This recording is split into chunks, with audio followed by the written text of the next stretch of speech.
This is a radiological defense operations room, a nerve center for survival, which we hope we will never have to use.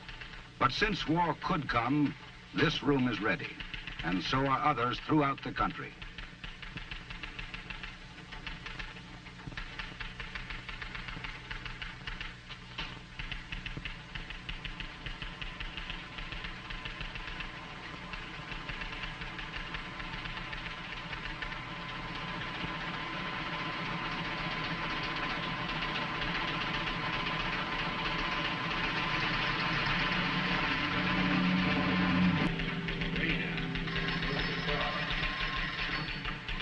Radar.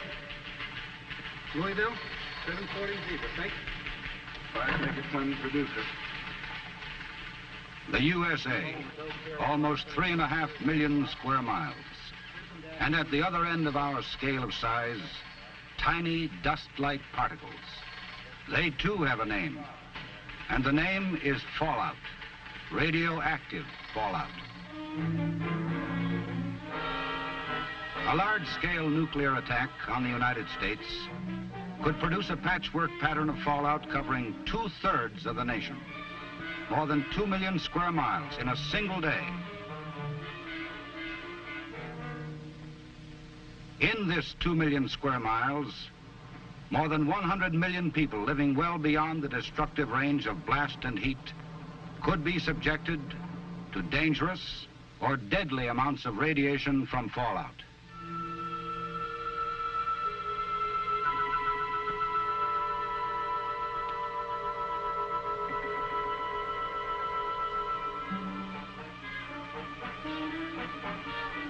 Carried upward 15 miles or more by the mushroom cloud, spread laterally by shifting winds at all altitudes, fallout from a single thermonuclear blast could severely contaminate a 60-mile strip downwind from ground zero. 1,200 square miles within an hour of explosion. 4,000 square miles in 6 hours. All of us, even in small towns and on farms, live within fallout range of a likely target. Furthermore, since these targets are often only a few hundred miles apart, fallout patterns can overlap, intensifying the danger. How do we know all this? From practical experience.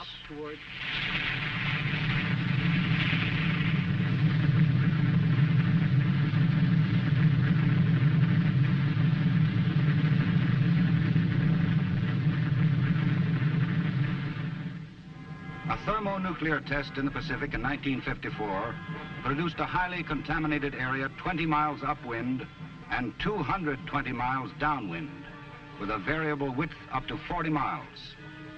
Large enough to reach from Washington, D.C. to New York City, along the densely populated eastern seaboard. In this 7,000 square mile area, there would be enough radioactivity to threaten seriously the lives of all who failed to take shelter before fallout arrived.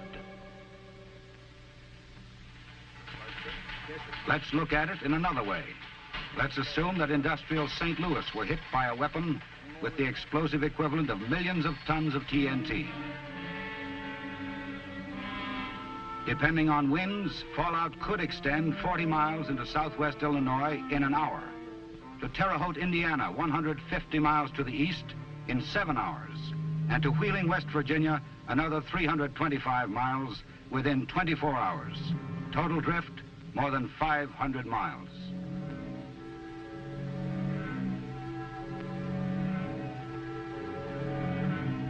Civil defense tests have brought the problem into sharp focus. In one exercise, an imaginary force of 500 bombers severely damaged this country's key industries. Yet effects from fallout posed a more serious threat to the nation's survival than did the devastating but more localized effects of blast and heat. Let's examine some of the problems. Although most sources of water are located well outside of big cities, the wide drift of fallout could cause serious contamination of our surface water supplies. Fallout from a nuclear attack could gravely affect the nation's agriculture. Food supplies in fields or in open storage could become dangerously contaminated. Possibly they could be recovered for later use. But what about future harvests? They too could be dangerous if grown in seriously contaminated soil. Cattle, horses, and sheep might have to be kept out of pastures for a long time.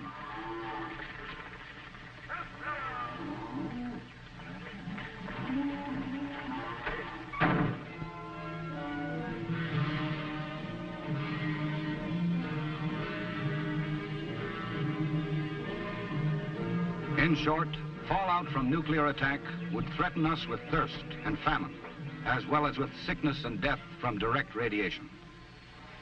That is why our survival as a nation can depend on how well we prepare to defend ourselves against radioactive fallout. And there is a defense against fallout. Before we examine our radiological defense programs, let's take a look at the basis of the problem. As every youngster learns today, there is nothing new or mysterious about radiation. A Roentgen, which we call an R, is a standard unit for measuring radiation. In an average lifetime, a human being is exposed to perhaps a dozen Roentgens. This exposure comes from natural radioactive elements in the Earth and cosmic rays from outer space. The human body withstands continued exposure to small radiation doses. It is when the rate of delivery is high, or the total dose in a short period is large, that recovery cannot keep pace with damage. Exposure of the whole body in a short time to 600 or more Roentgens of radiation will almost certainly be fatal. People receiving 200 Roentgens or more in a short period of time will get radiation sickness. Those receiving 600 or more in a short period of time will die. For your protection, shelter is the answer, since highly dangerous doses can be produced by fallout radiation. This is what happens. 3, 2, 1. Fire!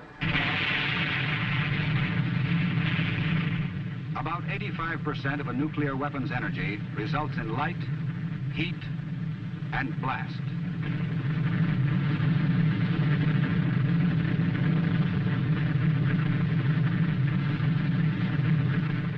But 15% of the released energy is radiation. This is of two types. The first, initial radiation, is emitted from the fireball shortly after detonation. Since for large weapons it generally does not spread beyond the blast area, initial radiation is of minor concern in the overall problem of radiological defense. It is the second type, residual radiation, that creates the fallout problem. Its production can be described simply. When countless billions of atoms in a large megaton weapon are blasted apart, hundreds of pounds of highly radioactive material are produced. When such a bomb bursts at or near the ground, tens of thousands of tons of earth and debris are carried as high as 15 miles in the mushroom cloud.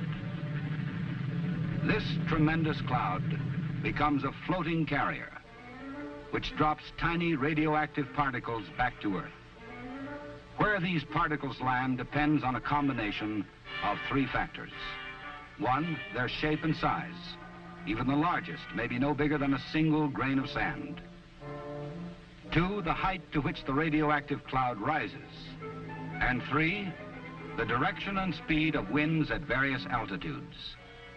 Fallout deposit resulting from the combined effects of these conditions is generally divided into three categories: close in, intermediate, and delayed.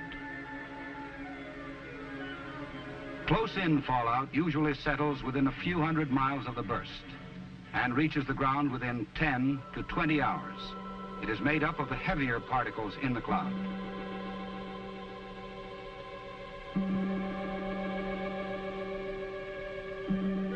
Intermediate fallout descends within a few weeks of the detonation. Since the particles are small, they remain in the air for weeks, covering many thousands of square miles. Sometimes they are driven to Earth by rain or snow. Delayed fallout is composed of very small particles that may drift completely around the Earth several times and may not descend for months or years. Radiological defense personnel, RADEF personnel for short, are primarily concerned with close-in fallout.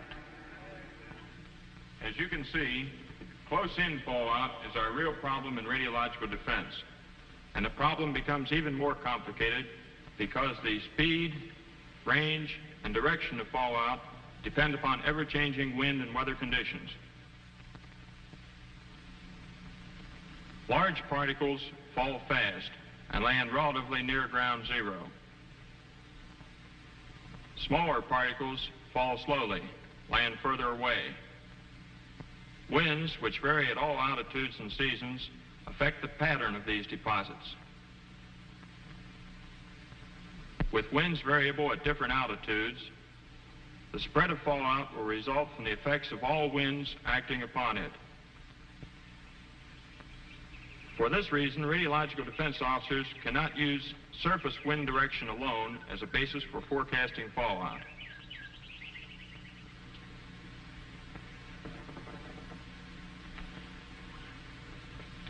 Radioactive materials decay with time.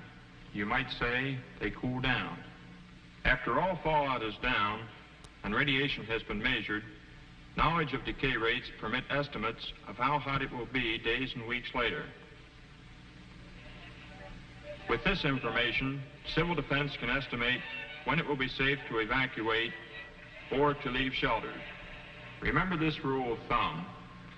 There is a 10-fold decrease in radiation rate for every 7-fold increase in time after detonation. For example, a level of 1,000 R per hour at 1 hour after the explosion would be reduced to 100 R per hour 7 hours following the explosion. At 7 times 7 hours, or in 2 days, the level would be down to 10 R per hour. At 7 times 49 hours, or at the end of 2 weeks, the level would be reduced to only 1 R per hour. But remember, until decay reduces radiation to tolerable levels, there are only 2 safeguards against it. Distance, that is evacuation to safe areas, or mass,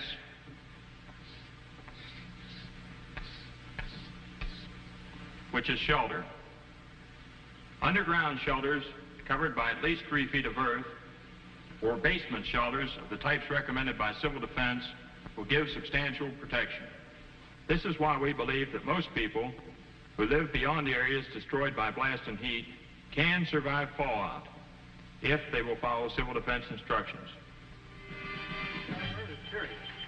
As serious as fallout is, we can cope with it through action as individuals and through an effective radiological defense program. An active program carried on by federal, state, and local governments.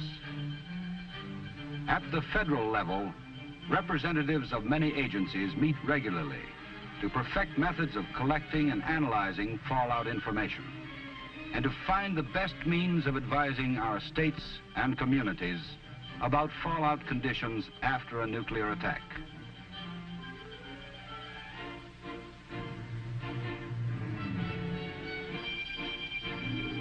An important part of the radiological defense program is a series of monitoring networks stretching across the country.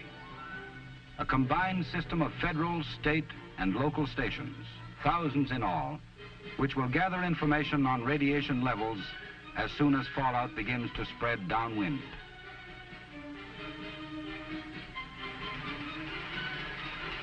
On the basis of this information, transmitted by top priority communications of every type from coast to coast, early, effective action for our protection would begin at state and local levels.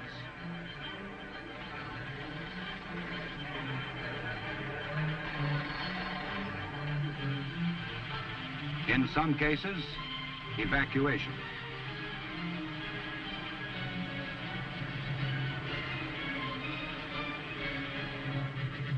In most cases, shelter. The federal monitoring network at Weather Bureau stations, Federal Aviation Agency sites, Department of Defense Air Weather Service units, and other government organizations operates on a round-the-clock basis.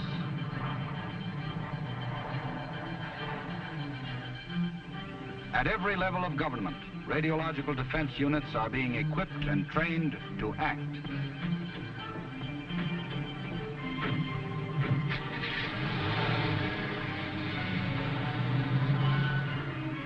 Fallout forecasts, issued several times daily by Weather Bureau stations, will be useful in estimating local fallout areas if we are attacked. Certain stations gather weather information that is processed to give an estimate of the areas in the nation where fallout could be expected.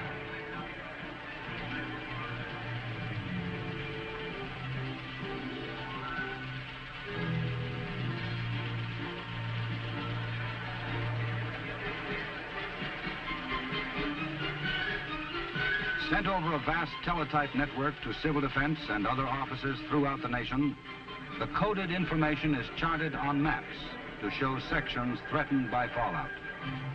Lines on the map show where and when the fallout is likely to arrive. At all civil defense regional offices, radiological defense personnel help state RADF staffs in their regions. Regional officers arrange for the distribution of training kits, supervise the contribution of federal funds to state RADF work, set up RADF training in their regions, and coordinate RADF activities of all federal agencies in the region. This is important enough to have sufficient copies to go to Midwest weekly because rain out increases radiation that's here in Ohio and western Kentucky. After an attack, the regional RADF staff will collect, analyze, and evaluate all fallout information received from the states, and will coordinate the flow of information to and from federal and state control points.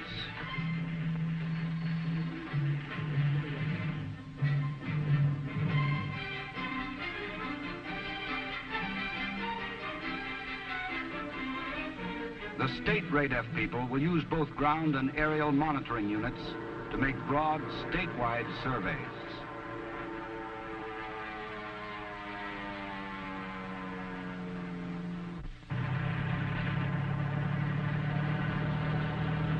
Entire highway systems and key transportation routes, major industrial and supply sites, as well as urban and rural areas, will be checked as rapidly as personnel safety permits.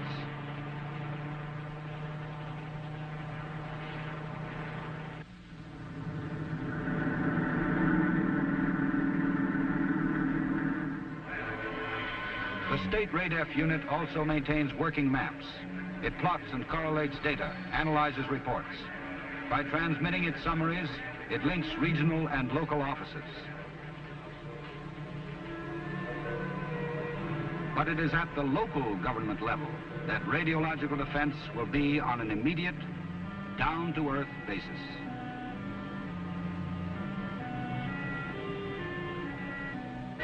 Local RADF will perfect and test detailed plans for operations. Keep all equipment in readiness condition. Train and rehearse operating crews so they too will be ready. It will set up communications between its units and for liaison with state RADF organizations.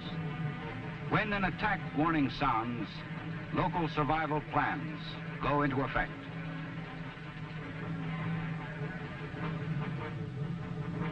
Monitors will report to their stations. The public will be advised to take shelter or evacuate.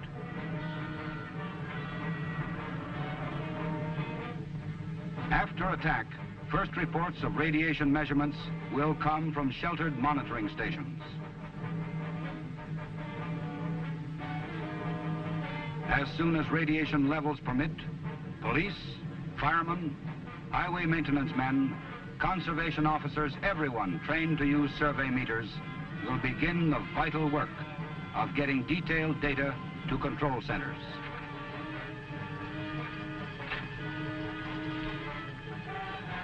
From this information, current situation reports will be prepared. Using these reports, RADEF officers can answer urgent questions raised by local authorities. Can short survival missions be undertaken? Is our water safe? What roads are safe? Are feed, livestock, and crops contaminated? When can emergency teams begin decontaminating and reclaiming property?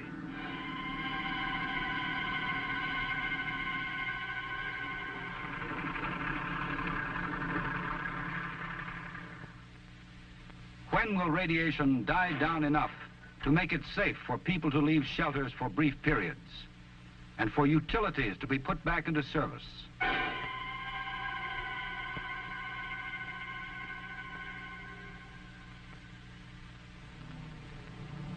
Survival of whole communities can depend on the accuracy of answers given to these questions. Local RADEF plans also cover places where people work. Employers must shoulder their responsibilities by providing fallout shelters for workers. At work and at home, everyone must understand the hazards of fallout and the value of shelter. Every family must provide for its own survival for at least 2 weeks. Since radiation levels outside would often be deadly, fallout shelters will protect the most people. Both the underground and indoor basement shelters recommended by Civil Defense can be very effective. They must be stocked with a 2-week supply of food and water.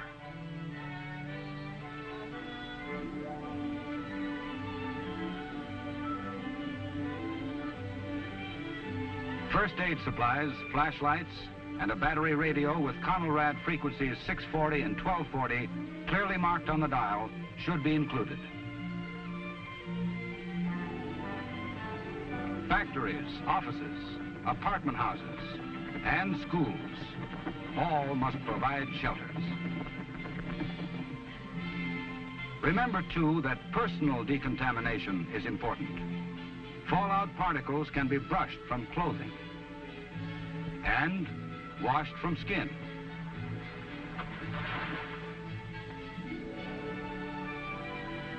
All in all, a big program. Some of it in being, some under development.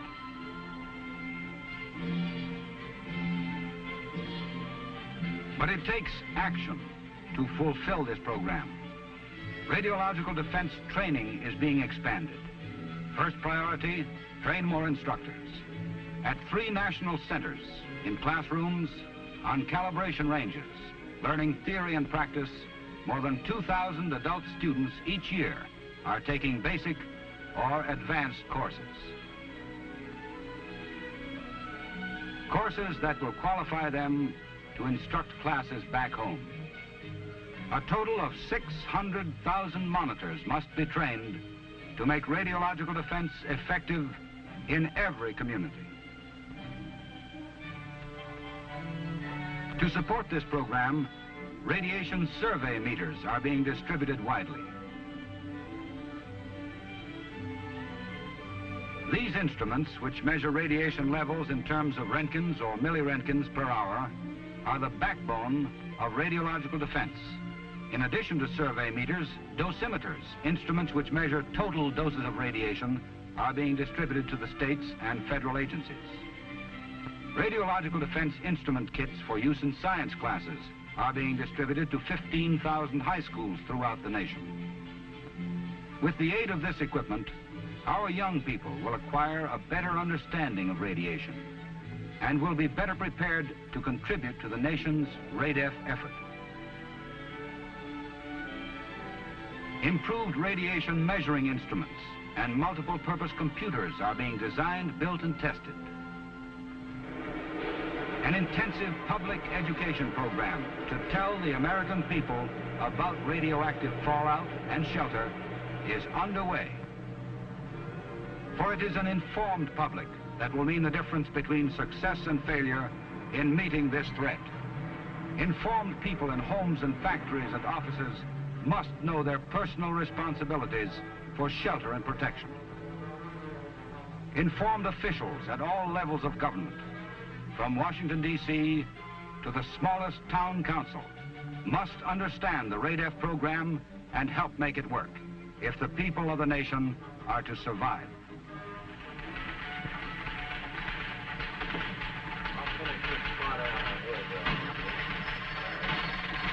RADEF, Charleston, West Virginia, 20KC 0900 check. Our efforts now to build a workable radiological defense will pay off richly by helping to deter aggression and by saving countless lives if nuclear attack should come.